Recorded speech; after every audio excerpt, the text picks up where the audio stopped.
Good afternoon, everyone. Can everyone hear me? Yeah, you can hear me? Yes. Okay, great. It's great to be here with everyone on this Lag BaOmer, day of celebration. Maybe later we'll have some time to talk a little bit about Lag BaOmer. But I would like to begin with today's Torah portion. And it's actually a double Torah portion, Behar-Bechukotai. It all begins on page 696 if you happen to be in the Blue Art Scroll Chumash. If you're not in the Blue Art Scroll Chumash, it's the second to last Torah portion in the book of Leviticus, which means that this Shabbat, had we been in synagogue, we would be concluding the reading of the entire third book of the Torah. And as is customary, when we finish a book of the Torah, we rise to our feet and we chant together, Chazak, Chazak, V'nis Chazek. Let us strengthen ourselves and re-strengthen ourselves for the continuation of the study of Torah. So it's, as I said, Lag BaOmer today. It's a double Torah portion this week. And it's also the conclusion of Vayikra, which means it is Parshat Chazak, strength. So let us all gain strength from this week's Torah portion, especially during these times, to strengthen ourselves physically, psychologically, emotionally, spiritually, and health-wise, to remain strong and healthy. And make sure to be joyous today and to celebrate the joyous day of Lag BaOmer. So the first Torah portion of Behar, which is again in the Art Scroll Chumash on page 696, begins with what is well known today. As a matter of fact, if you look in the English dictionary, you'll most probably find the word sabbatical. Sabbatical, everyone knows, is a year of a reprieve from work where you focus on studies or personal growth or other personal interests and pursuits. I know professors sometimes get a sabbatical, sometimes rabbis get a sabbatical. Most people today don't get sabbaticals from work. We don't have that luxury. But in the Torah says, just like you work 6 days a week, and you rest on the seventh day, so too you shall work for 6 years and rest on the seventh year. And not only shall you rest, but of course the land, v'shavta haaretz, Shabbat Lashem, the earth shall remain fallow for the seventh year. And this is a special commandment that only pertained in the land of Israel. But the lessons, the eternal lessons, applies to everyone. And that is that just like you need a day of rest to focus within, I always like to tell the story of Stephen Covey, where he says that this guy's walking in the forest. He sees two people sawing a log back and forth, back and forth. He goes on his walk. A few hours later, he's returning in the same direction. He sees them still sawing the same log. And he says, what's happening? You're still sawing the same log 3 hours later? They say, yeah, the blade is very dull. So he says to him, why don't you stop and sharpen the blade? They say, we're too busy. We don't have time to stop and sharpen the blade. And often in life, it's a true metaphor that we're so busy in what we call the rat race of life that we don't have the time to sharpen our own blade, our physical, emotional, psychological, spiritual blade, which would allow us to be much more effective. So Torah says, take a day of rest in order that you could be more effective by being more in tune with your spiritual core self.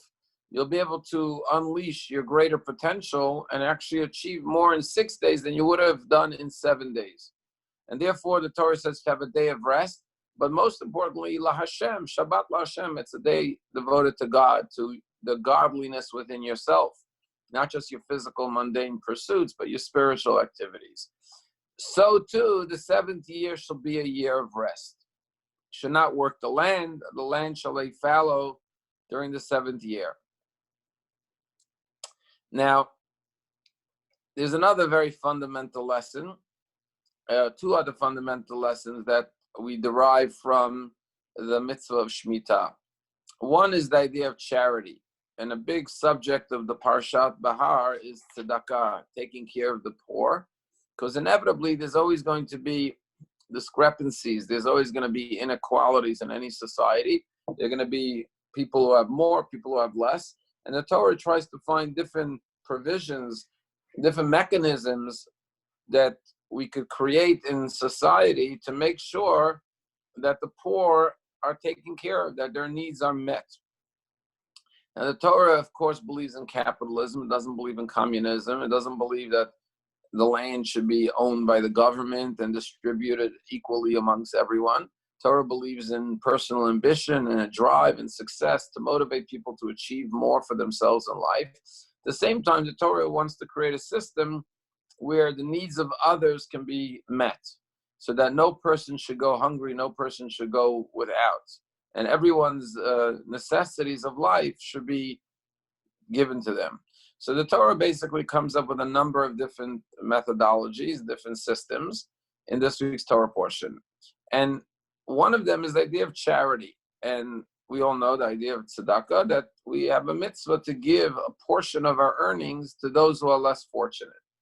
And one of the ideas of the Shemitah sabbatical year was that during this year, the earth was fallow and anyone could come and pick any crop that they wanted. It was open to the public. So the poor people can come and benefit. This was one of many laws that were instituted by the Torah and agricultural society, so that poor people can come and receive what they need. But there's another very fundamental aspect of the Shemitah year, which is also found in this week's Torah portion. And you know, today with the pandemic, you may have heard about a lot of famous companies that have filed for bankruptcy. And this idea of bankruptcy, that the government, that no one could, that you're absolved from your debt. You know the story about this guy who meets his rabbi, tells his rabbi life is really difficult. He has a lot of financial worries and problems. The rabbi says, why don't you do what I do? Whenever I have a problem, I go home, I open the Bible, I open it up, and whatever page it opens to, I look for the answer on that page to my problem. He said, I'll go home and try it. The rabbi meets him a year later. The man's all smiles. The rabbi says, you look so happy. What's going on? He says, yeah, thanks to your advice, I solved all my financial problems. He says, really? Which advice? You told me to go home and open the Bible and see whatever page arrives and find my answer. He says, really? So what did you do? I went home. He says, I opened the Chumash. And when I opened up the Torah, the first thing I saw was chapter 11. So I filed for bankruptcy. And now all my worries, my financial woes are over. But today we see big companies. I heard, I think Nordstrom and Saks and 2J's, all these major companies. I'm not sure if they're closing, but they filed for bankruptcy during this pandemic. Where does this idea of a bankruptcy come from? The idea that suddenly you're absolved of your debt, that you don't have to repay. It's actually in this week's Torah portion. The Torah says that there's something called a Shemitah, the sabbatical year, and that all loans are forgiven after the 7th year. Now, truth be told, later a great rabbi by the name of Hillel came along and recognized that people wouldn't lend money before this sabbatical year. So instead of helping the poor people, it was hurting the poor people because nobody would give them a loan before the sabbatical year. So he created a mechanism called pruzbul, since the Torah says, Lo yigosh et re'eu, you shall not approach your fellow man, meaning to say that others, the court, can approach. You could transfer your debt to the court and they can collect it after the Shemitah year. But ideally, Torah says you should not collect debts after the 7th year. The 7th year is like a forced bankruptcy for any loans that you have. So this is one of the many different ways. There's also the law of not loaning money on interest, many ways to help the poor people, because the Torah doesn't want poverty to become a perpetual cycle. So there has to be a way to press the restart button to begin anew. And that's the idea of the sabbatical year. In addition to the 7th year being the sabbatical year, the Torah says you should count 7 times 7, and on the 50th year you should blast the shofar, and that should be known as the Jubilee year. And fascinatingly, there's a verse from this week's Torah portion that has become very famous because it's on the Liberty Bell. And that is, proclaim freedom throughout the land for all its inhabitants. This is a verse on the Liberty Bell in Philadelphia, and it comes straight from this week's Torah portion. It's in the opening chapter of this week's Torah portion, chapter 20, Hey of Behar, and it's for verse 10. It says, you shall sanctify the 50th year and proclaim freedom throughout the land for all its inhabitants. Why was this the year of freedom? Because all the slaves went free in the sabbatical year. all the servants. In addition to that, in the land of Israel, if you were poor and you had to sell your land in order to survive, you needed income, you sold your land, it didn't mean that forever, for generations, you lost your portion in the land of Israel, because each tribe had their section, each family had their portion, their lot in Israel. But rather, in the 50th year, all land reverted to their original owners. So the most you can do in Israel is have a long-term lease on a piece of property for 50 years. And the 50th year went back. And one of the interesting insights, the Talmud says, Sarat Rabim Chatzi Nechama, which means the woes of the community, of the society, is a half of consolation. Meaning to say, when you know you're not alone going through something, just the fact that others are sharing in that challenge makes it more tolerable. I remember talking to someone once, a member of a synagogue who lost his parent and he was grieving. And he said something that gave him comfort was he read a statistic about how many people a day lose a parent tragically. And the numbers was, I don't know, worldwide, hundreds of thousands of people, or whatever the number was, tens of thousands. And it gave him comfort. Every day he thought, I'm not the only one who lost a parent. No matter what you're going through in life, to know you're not doing it alone gives you comfort. So the blowing of the shofar was to remind everyone that you're not alone. It's very hard to relinquish your ownership of the land or your servant. So the Torah says, blast the shofar, proclaim freedom throughout the land for all its inhabitants.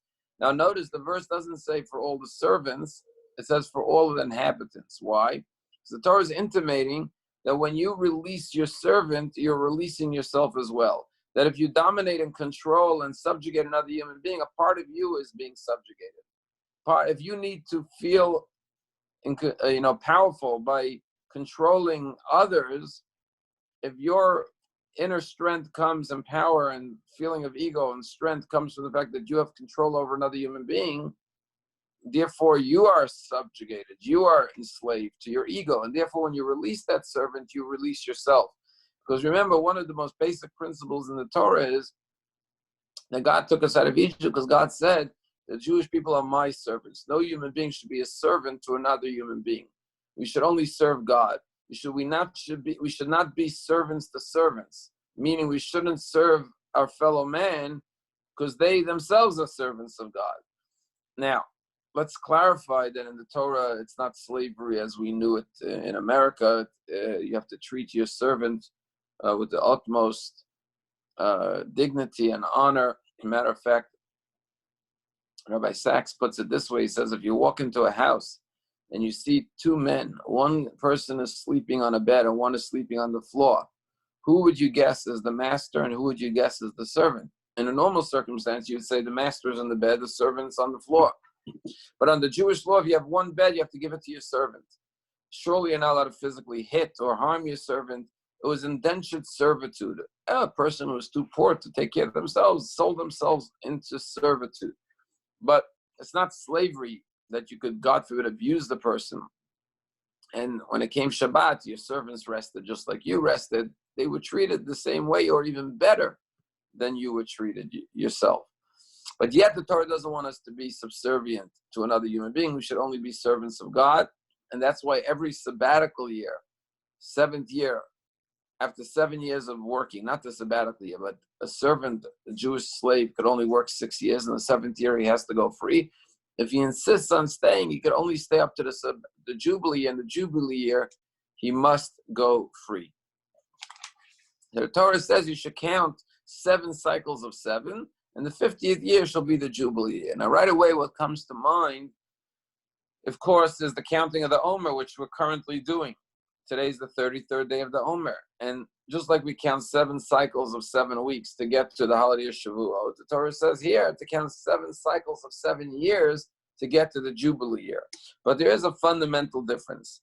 When it comes to the mitzvah of the counting of the Omer, which we just had last week, it said, Usfartem lachem, plural, you should count for yourselves, which the Talmud says means, Sheyehei svira l'chol echad ve'echad, everyone should do their own individual count. That's why tonight and every night of the Omer, we count our own personal count. Hayom, everyone counts individually.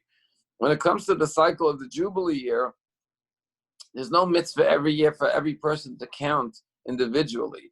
The court counts on behalf of the Jewish people to know when is the sabbatical, when is the Jubilee. But most people don't even know when the Jubilee year is going to be, or even when the sabbatical is going to be, because it's not an obligation to count personally. It's only on the court of Israel. But perhaps there's a deeper message here. Why is it that the Omer is counted by individuals, and the Jubilee year is counted by the courts, by the leaders, the Beit Din, the Sanhedrin, the High Court? And the answer is that individuals count days. Leaders have to count years. Everyone has to be a counter, meaning you got to take account of your days, and we all count the days of our life towards certain goals and deadlines and objectives in our lives. But to be a leader means that you not only count days, you count years. In other words, a leader has to have vision. A leader has to have long-range perspective. As it says in Pirkei Avot, Ezel Chacham, who is a wise person, Haroeh et hanolad, one who can see what the eventual outcome will be. The long-term outcome, 5-year plan, 10-year plan. A lot of the criticism today of the government was that they weren't prepared for this pandemic.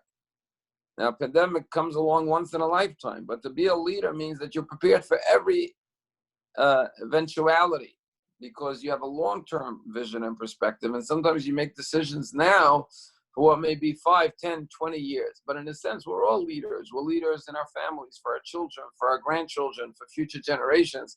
So we can't just take the short-term, immediate result, because we're very conditioned as a society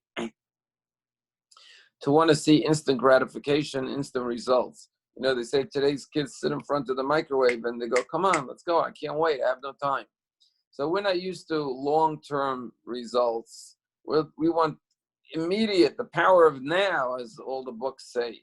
So we want to see everything right now, but some things you're not going to see right now. Sometimes you have to plant the seeds.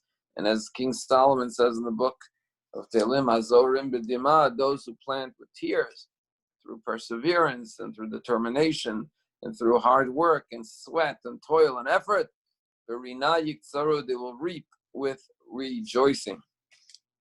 So we go from the sabbatical year to the Jubilee year.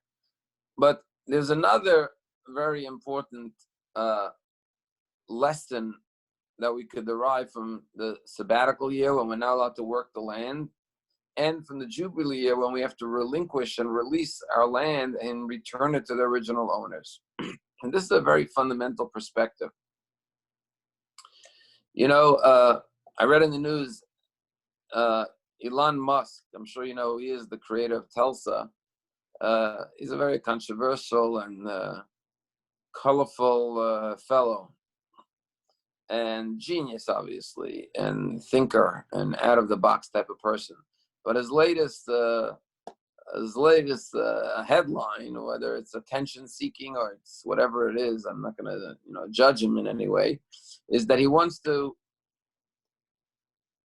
get rid of all of his possessions. He's selling off all of his possessions. He said something to the fact that possessions only hold you back, they hinder you, they restrict you, they confine you. So he's selling off his possessions. Now, there's some truth to what he's saying, because it says in Pirkei Avot, Mar ben nechasim mar b'da'aga, which means when you increase possessions, you increase worry. Everyone wants more possessions. I once saw a bumper sticker that says, the life is a game, and whoever owns the most toys at the end of the game is the winner. If I have more cars and more jets and more boats, I'm the winner. I got more toys. Kids have small-sized toys. Adults have large-sized toys. But what's the Torah's perspective on material possessions? My phone battery is running low, so I'm going to move closer to my charger, okay? What is the Torah perspective on material possessions? So the Torah says the following. If God grants you possession, by all means, enjoy it. There's nothing wrong with having possessions. But you have to remember one thing. You have to know them and they do not possess you. In other words, sometimes when you say someone is possessive, which means they can't let go. Sometimes are we in possession of our possessions, or are they or our possessions in possession of us. So we have to make sure we're not possessed by our possessions. What does that mean? What's the litmus test? The litmus test is if you could share your possessions with others, if you can give of what you have to others, then you know they do not possess you, but you possess them, because you're free to give it to others and to share your bounty and your blessings with those less fortunate. So the truth of the matter is that every person comes a time that you have to let go of your possessions. And that's, of course, upon death. Can't take it with you, as they say. Talmud says a baby is born with the fists clenched because they come into the world wanting to possess, to grab, to take hold. When a person dies, their hands are opened. They have to let go of everything. We say in the Ashrei prayer every day, Poteach es yadecha, open up your hand, God, umazbiya l'chol chayrotzon, and satiate every person what they need, what their desire is. But another way to read the verse is, Poseach es yadecha, you're going to have to open up your hand anyways. You're going to have to let go at some point anyways. You can't take it with you. So therefore, every human being should give every person what they need, because you can't keep it forever anyways. So a very important psychological way to understand the idea of tzedakah is to understand that it's not yours for keeps.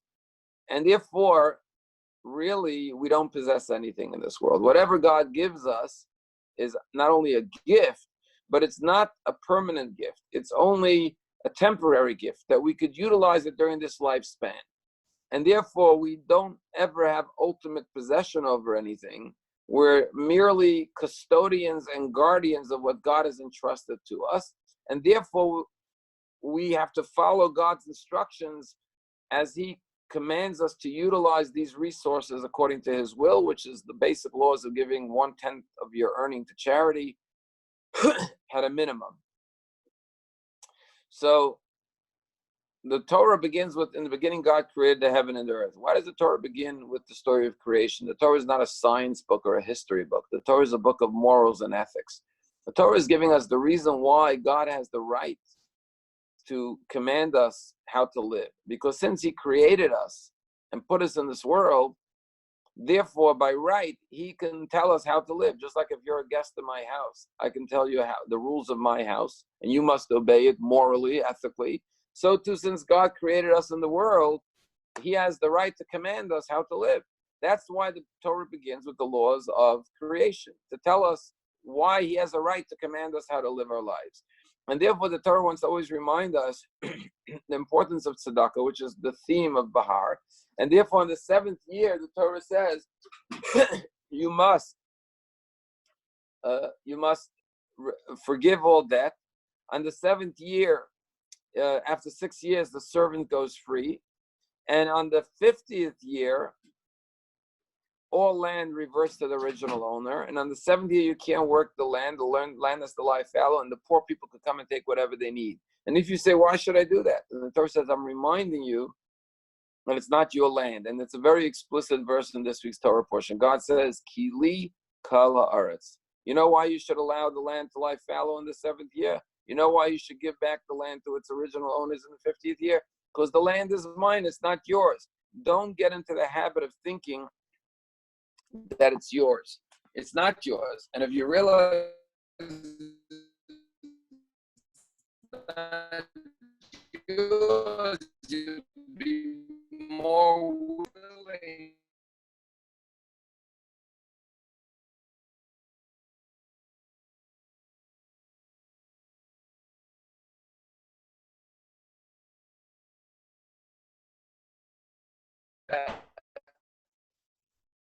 And he said to the king, you didn't ask me what I have.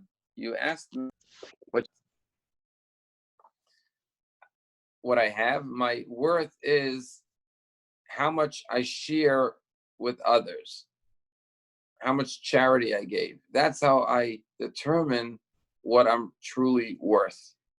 And I calculated how much charity I've given. And the truth is that the only money you truly take with you is the money you've given away. Any money you still have, first of all, you could lose it. But surely when a person passes away, they can't take it with them. But your good deeds, they remain with you forever. I always love to tell the story. The Midrash says that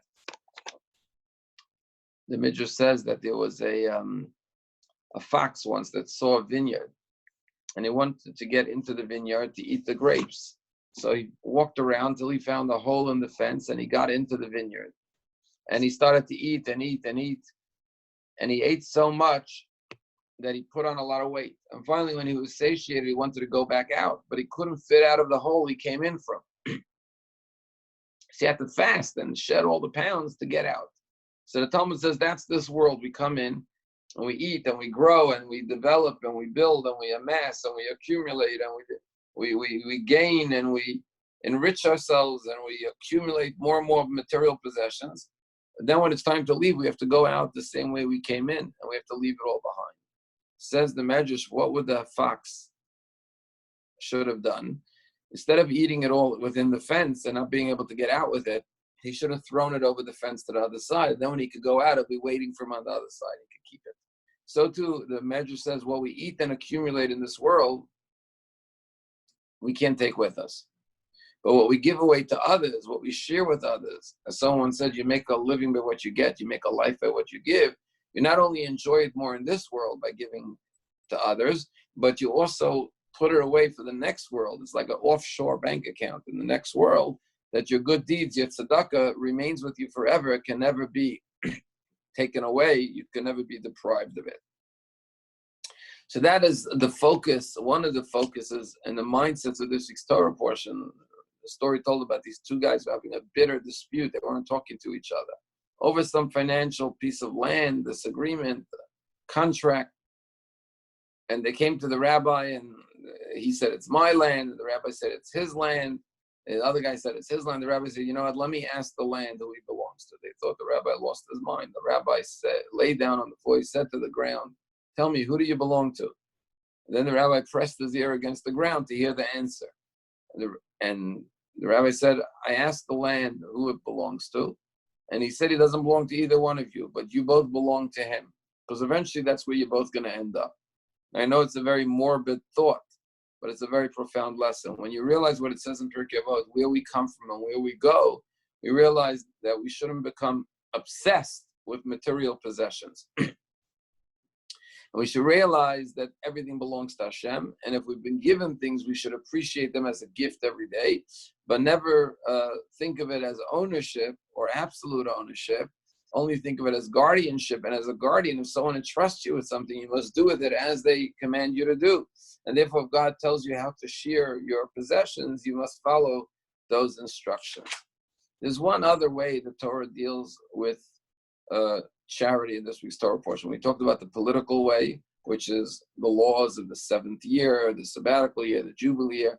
We talked about the psychological way, to look at your possessions as gifts that God entrusted you with. And if someone wants some of it or needs to share it with you, you should be open to share your home, your food, your wealth with others. But there's also another way the Torah deals with it, and that is a theological way.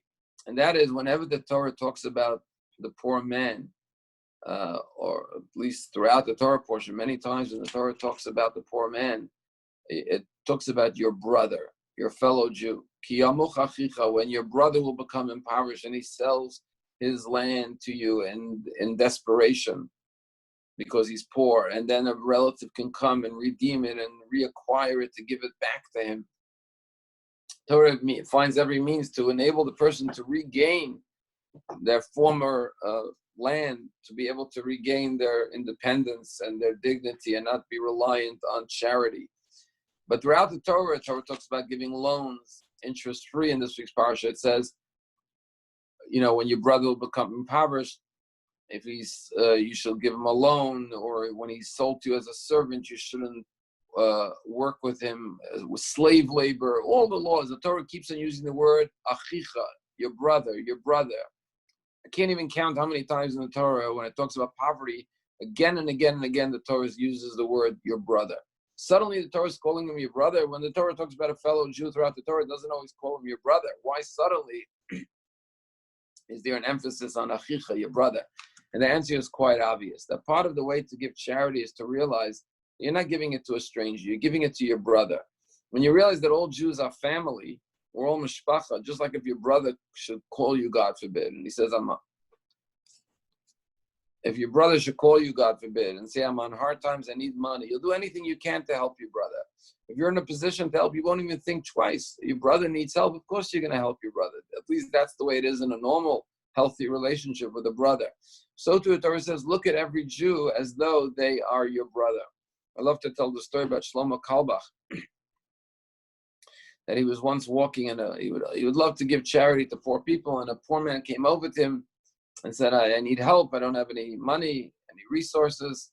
And Shlomo Kalbach checked his pockets, didn't have any money, and he said, I'm so sorry, my holy brother, he used to call people my holy brother, I don't have any money to give you. And the poor man said, it's okay, you're already giving me more than most people give me. He said, what do you mean? I haven't given you anything. And he said, you called me a holy brother.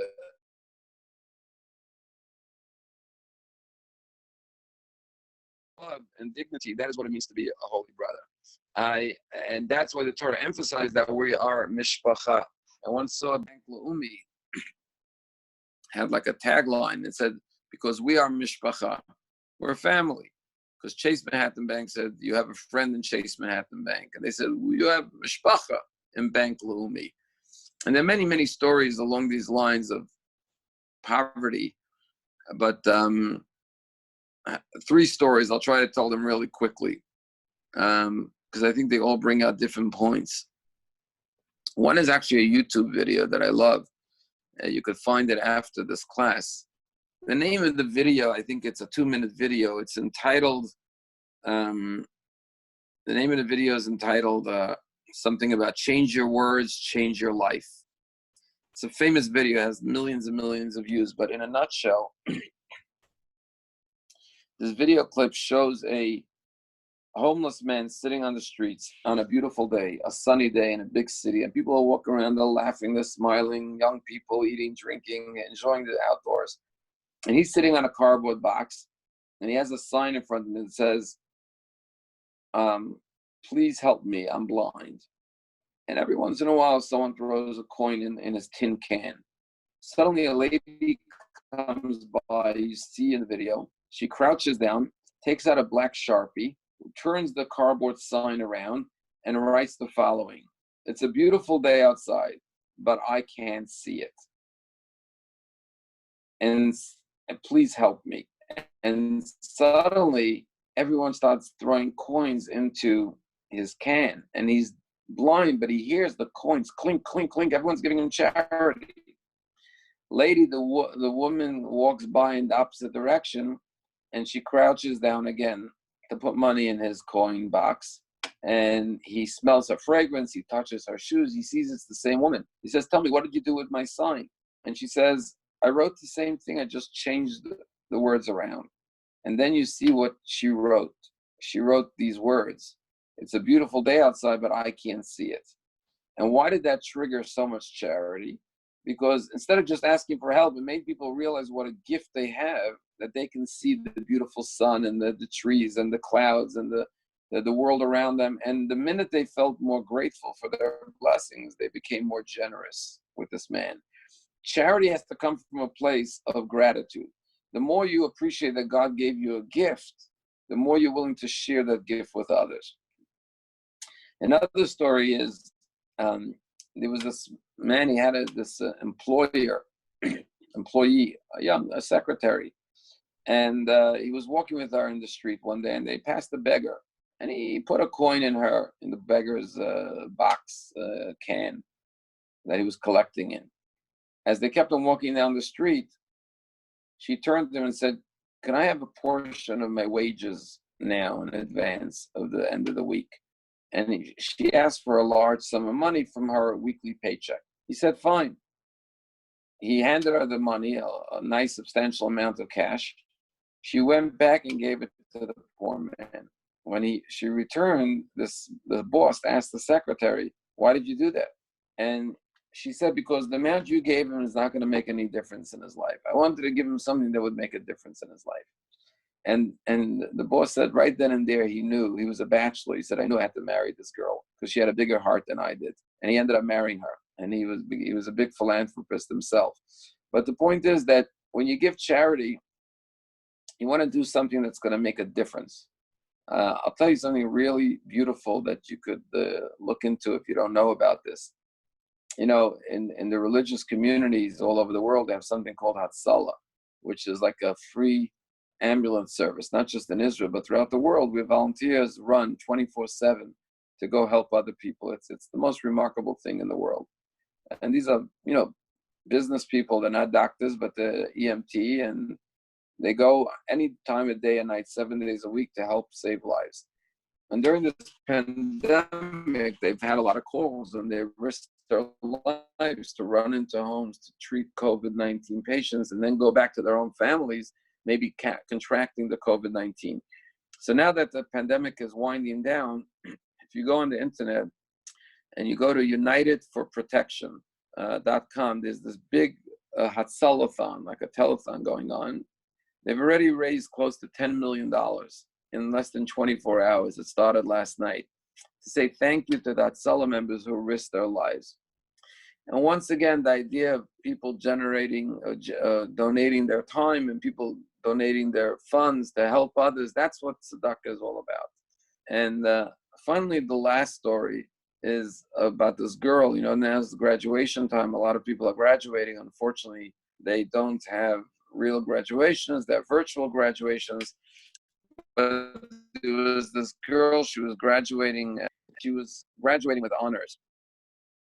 And her parents came to the graduation, and after the graduation, she was valedictorian. They were walking home, and they passed a homeless man. She stopped to talk to the homeless man. And the homeless man said, are these your parents and your grandparents? The whole family was walking to a restaurant to celebrate. And the homeless man got off his cardboard box and said, I want to tell you, your daughter Julie, she's such a wonderful girl. Every day on the way to school, most students don't even look at me. Some drop a coin in my box, but she stops to talk to me and give me money. And sometimes she brings me her lunch after school. She's always so kind. You have a wonderful, wonderful daughter. When the man finished praising his daughter, they walked off. And the man said to his daughter, I want you to know something. When I saw you graduate as valedictorian in medical school, I thought that was the proudest moment of my life, to watch my beautiful girl, my young daughter, grow into a doctor and graduate medical school with honors. I never thought I could top that moment in my life. But when this poor man told me how kind and generous and compassionate you are, I had more nachas, more joy hearing that than watching you get your diploma and be the valedictorian. Because what I learned in the auditorium was that I raised a very bright, brilliant young woman. She's a valedictorian of her graduating medical class. What this poor man taught me is that I raised a compassionate, kind-hearted girl. And that's even greater than a great, successful doctor. And that's the emphasis, the message of this week's Torah portion. It's all about concern for others. There's always going to be, inevitably in any society, there's going to be certain inequalities that are unavoidable, because there are those going to be more successful and less successful. But the Torah says we have to try as much as possible to balance the playing field. And the Torah doesn't, since it's such a complex challenge, poverty, until today, the world is plagued with poverty. As a matter of fact, now during the pandemic, there are many people in parts of the world that are literally dying from starvation, not from COVID-19. So poverty has always plagued society and humanity, and it still does till this very day. And because it's such a complex problem, the Torah doesn't try to come up with one quick, easy fix. But the Torah has many laws of legislation of different ways, the challenge of poverty, and that there's always tzedakah and chesed, kindness and charity in every society. I told a story last week in one of my daily videos in Israel. This story went viral. There was a cashier, and I love this story because it shows you that charity is not just for the rich. There was a cashier in Israel, one of the supermarkets, just the other week during COVID-19, and a woman came in, a young woman, filled her carriage, a shopping cart with supplies, and all the things she needs for children, including diapers and food and everything she needed. And she came to the cashier. She said to the cashier, there was a man behind the cash register, young man. He said, you get to 600 shekels, stop. 600 shekels, like $150 or so. So the man didn't know why. He thought maybe she wants to put it on two separate bills. When he got to 598, he said, okay, you're at 600 shekel. She looks around. She says, you know what? Give me back that item. And she starts exchanging items from her cart that she didn't purchase yet, the thing she purchased. I'll take this back. I'll put this in instead. How much does it come out to be? So this cashier said to her, what are you doing? What about the rest? She said, okay, now ring up whatever I have. He said, what about the rest of the things in your cart? She said, I only have 600 shekels, so I'm going to put everything else back. And this cashier felt really bad for her. And he saw she's a mother. She needs it for her family. So he didn't know what to do. He wanted to pay for the rest himself, but he knew she would be too embarrassed. So he said to her, there's a rich man in this community who told me if anyone needs anything, I like to help people anonymously, just put it on my bill. So I'll just ring it up for you, and I'll send him the bill. He'll take care of it. And the woman says, no, I don't need charity. I don't want it. Did I want it? Before she could even say no, he starts ringing up the rest of the items, finishes it up, and she's still saying, I'm really don't want to do this. She was mildly protesting. He finished with 850 shekel. He swiped her card for 600 shekel. After she left the store, he took out his own credit card and swiped it for the balance of 250 shekel. Later that night, he explained after his shift was over to his boss why there was two separate charges. When the boss heard the story, he put it up on Facebook with a picture of the employees, telling everyone the story, what his amazing employee did. And the video went viral. The post went viral. And he started getting hundreds of proposals from young girls saying, I want to date you. This is the kind of man I want to date with a heart of gold like that. He said, don't worry, I already have a girlfriend, no need. But what I loved about the story was it wasn't a rich man. He was a cashier. How much could a cashier be making? Minimum wage. But he still said, I could help a woman out. That's the idea of tzedakah, which is really the bedrock, the foundation, and the main theme of this week's Torah portion. Now, in addition to that, I have the laws of how the Torah talks about the literal stranger, which could either be the convert to Judaism society. Are you able to hear me now? So, in every society, there's the minority population. And the Torah says there are sometimes non-Jews who live in the land of Israel, and they have to be treated well by the majority population, which is the Jewish people. As long as they don't serve idols, they adhere to the 7 Noahide laws. Even though they're not Jewish, they have to be treated with love and respect and dignity, and we have to take care of them and make sure that we provide for them as well. And today we have Eretz Yisrael, where we're the majority again, and we can take care of the minority groups in our society. We get to fulfill this commandment. But the Torah is always telling us to love the stranger and the convert or the foreigner, because they're inevitably, by just the mere fact that they're minority, they don't always feel confident and secure. And therefore, instead of exploiting them, God forbid, or abusing them or taking advantage of their vulnerability, we have to strengthen them and protect them and care for them. And the alien, the foreigner, the immigrant, whichever term you want to use, is a special obligation that says, love your neighbor as yourself. That's for every Jew. But v'ahavtam et hager, especially the stranger. I often think today about the Baal Teshuvah movement, how many Jews, thank God, have come back to Judaism. And sometimes they may not feel as welcomed or as comfortable because they weren't raised religiously. And we have to make an extra effort to embrace these individuals because they're new. They're so to speak, outsiders. And there's a very powerful story in the book of Samuel. I think everyone knows the story of King David when he fell in love with Bathsheba, and he took her and had a relationship with her, illicit relationship, and Bathsheba got pregnant. And we all know what happened. Nathan the prophet came and rebuked him for it, and he did teshuvah for the rest of his life, which in itself is a powerful lesson that the author of the book of Psalms is a person who committed adultery, but yet he did teshuvah and he was able to be forgiven. But King David wanted to disguise what he had done, conceal it, cover it up. So he summoned Uri Hachiti. Now Uri Hachiti was not a Jew; he was a Hittite, but he observed the 7 Noahide laws. He was what this week's Torah portion will call a Ger Toshav, and he summons him, and he calls him back from the battlefield to inquire how things are going under the guise of wanting to know what's happening on the battlefield.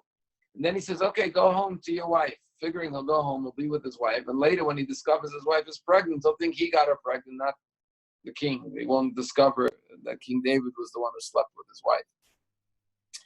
The next day he finds out, King David, that Uri, the husband of Bathsheba, didn't go home. He slept at the steps of the palace. So he tells the servants, summon him. Calls him, he says, why didn't you go home? I told you to go home, you could. And Uri the Hittite said, how can I go home and eat and drink and make love to my wife when my commander Yoab is on the battlefield and the covenant, the Ark of the Covenant is captured by the Philistines in such a state of distress to the Jewish people? How can I go home and rejoice with my wife at night? And therefore I stayed at the palace steps and to go back in the morning to the battlefield. And by telling this story, the Torah is illustrating the loyalty and the devotion of a Hittite who was not Jewish, but he was a Ger Toshav. He was a foreigner in the land of Israel. He was an alien resident, and yet he had such devotion to King David and to the Jewish people, as opposed to King David himself, who was in the palace, who was not on the battlefield. And while the Jews were on the battlefield, he was cohabitating with Bathsheba, the wife of Uri. And this story is a fascinating illustration of the idea that you can have an alien person in your midst who is more devoted to your country or to the Jewish people even than a regular person.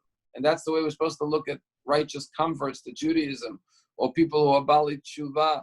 They could be on a much higher level and much deeper sincerity and greater devotion to the Jewish people. And therefore, we have to protect what we call minority rights and be looking out for those who are, so to speak, the weaker members of society, who are not as insular and secure and confident because they're not in the inner circle. They're more in the peripheral of our society. And many of these, in our own country, many of these immigrants risk their lives to defend our country, for our freedom. They fight for our country. And we have to learn from this week's Parshat that, of course, we have to care about our brothers, but also for those who are living in our midst that we have responsibility for. And that's the thrust and the main theme of the entire portion of Behar. The second Torah portion, which is Behar-Bechukotai, talks about what is known as the blessings and the curses. And that's the way the second book of the Torah portion for this week, which is the conclusion of the whole book of Vayikra, deals with primarily the blessings for obedience for the Torah and, God forbid, the consequences for lack of obedience. Now you may wonder, why would the Torah enumerate all these harsh predictions and consequences that will occur when the Jewish people stray and drift from the path of the Torah? And you know, the custom is in most synagogues, when we're in synagogue, we read it in a hushed tone because they're so jarring and harsh to listen to. But the Chafetz Chaim argues we should read it louder. Why?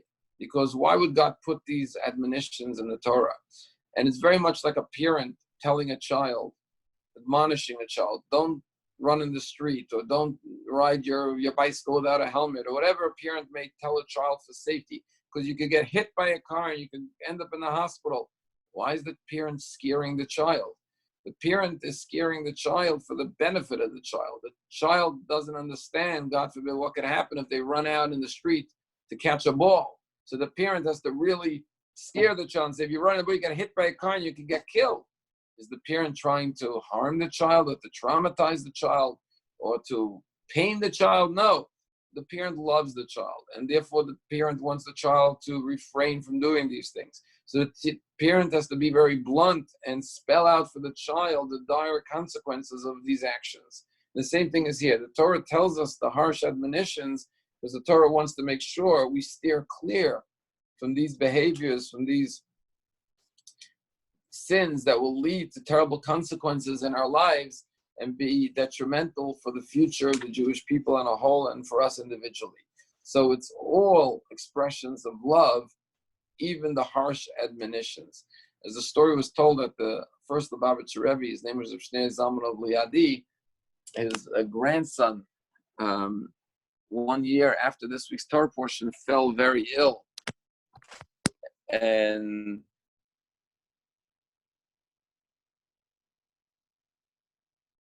harsh, but they made me physically get ill. So they said, but don't you hear it every year? Why did you get sick this year? And he said that usually my grandfather reads it, blessings. This year his grandfather was out of town, so because my grandfather didn't read it, I got sick from listening to the harsh admonitions. Just one final thought is right after the laws of admonitions and the terrible curses that tragically most of them were fulfilled throughout our long, bitter, painful history, the Torah talks about a person contributing their value to the temple and how you assess what your monetary worth is to contribute your value to the holy temple. And the question is, why did the laws of evaluation of your worth follow right after the laws of the harsh admonitions? And the Torah is teaching us a very fundamental lesson that even if we go through some of these curses, meaning we experience some of the hardships in life and the retributions and the punishments that God describes here, never allow it to diminish your self-worth. Sometimes we go through challenges in life, but the most crucial thing is to make sure that it doesn't change our own perspective of our own self-value and worth. You know, if you think about the Jewish people, I like to use this analogy. Imagine a kid who went through school and every one of his teachers hated him and every one of his classmates hated him. Could you imagine this kid coming out of school being normal? His self-esteem would be in the gutter. He would feel like no one ever liked me. How could I be worth anything? How could I have any confidence in myself? When you think about the Jewish people, we're like that kid. We've gone through generation after generation after generation. And in every generation, we experience anti-Semitism from every direction. And you would think that the Jewish people would all suffer from very low self-esteem, because if everyone tells you you're terrible, you stop believing it. And one of the miracles of Jewish history is that we never believed what the world said about us. We knew our own intrinsic self-worth. And we never allowed others to define our self-worth. As much as they despised us and hated us and cursed us and killed us and tried to annihilate us even, I don't know too many Jews who suffer from low self-worth, so low self-esteem. I don't know too many Jews who walk around with an inferiority complex. On the contrary, we have full recognition and appreciation for how great we are, for the nation we come from, an eternal people, what we've overcome, what we survived. We never allowed ourselves to be tainted psychologically and affected by the venom that the world threw at us. And that's the greatest blessing, when you could believe in yourself and your destiny and your mission in this world, that we're ambassadors of Hashem in this world to bring light and goodness and the chosen people. And despite what the world says, we know our value, our self-worth. That's the blessing. And that's why the Torah follows the curses with the evaluation of your worth to the temple. Never forget or lose sight of your value. Never let others determine your self-worth. And it's a great story about the Klosenberg Rebbe, Rabbi Kasil Halberstam, that once during the Holocaust, he was from the city of Klosenberg, and the Nazis loved to humiliate the rabbis. They threw him to the ground in front of the Hasidim, and they started to scream at him, and they started to hit him and kick him with their batons and with their rifles. And the Rebbe was lying there black and blue and bleeding on the floor. And the Nazis were laughing, and they said to him, "Rabbi, do you still think you're the chosen people?" And he said, yes, in front of all his Hasidim. And they kicked him again in the teeth, and he was bleeding.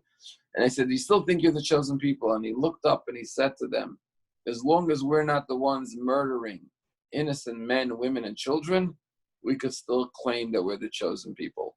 We never allowed the hatred of the world to make us self-loathing and self-hating. We still love ourselves, and we never lost perspective of what God says about us. We're defined by Hashem's definition of us, not by the definition of others. And that's such an invaluable lesson in life, to not allow other people to determine your value or your worth, but to know who you are based on what Hashem says about you and who you are as a Jew specifically. I'm going to open up. If you want to open up for any questions, just unmute yourself and go ahead and feel free to ask a question if you have a question on this week's Torah portions. Today is also Lag BaOmer, and tonight we're going to have a Lag BaOmer Zoom celebration with music from Israel. I hope everyone will join us and we'll learn more about Lag BaOmer. That will be at 7 o'clock. You should have received an email about that, and hopefully you'll join us for that as well. Does anyone have any questions? You could either text it or unmute yourself and ask your question if you like. Rabbi, one question. Yes. Lag BaOmer is, why do they have bonfires? Okay, very good question. So the custom is to have a bonfire. We'll have a little fire tonight as well. The reason is that Rabbi Shimon Bar Yochai, the great sage, who lived in the 2nd century, and his day of passing is today. And he was the one who said that his passing should be a day of rejoicing and celebration. And he said it should be like a Behilula. It should be like a...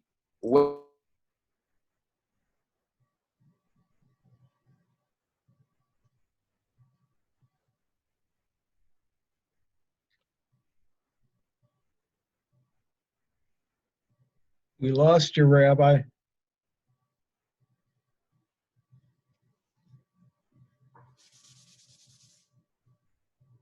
I guess the question was too hot to handle. I don't think that was a problem. I know you don't think so. Hi, everyone. It's Myra. So the rabbi just left power on his phone, but he said that if you log in at 7 o'clock tonight for the celebration, you'll find out all about Lag BaOmer, why we have bonfires and barbecue, and also the music's going to be really good. It's our choir. It's members of our choir who come. Okay, thank you. For Rosh Hashanah and Yom Kippur. They're going to be singing tonight. So. Okay, we'll see you there. Thank you for participating in the class. Have a great. Yeah, Myra, we lost you too. You lost? How'd you lose me? Oh, we got you back now. You were breaking up. Yeah, you're back now. Have a great day, and we Thank will see you. you guys later. Okay. Beautiful study. Thank you.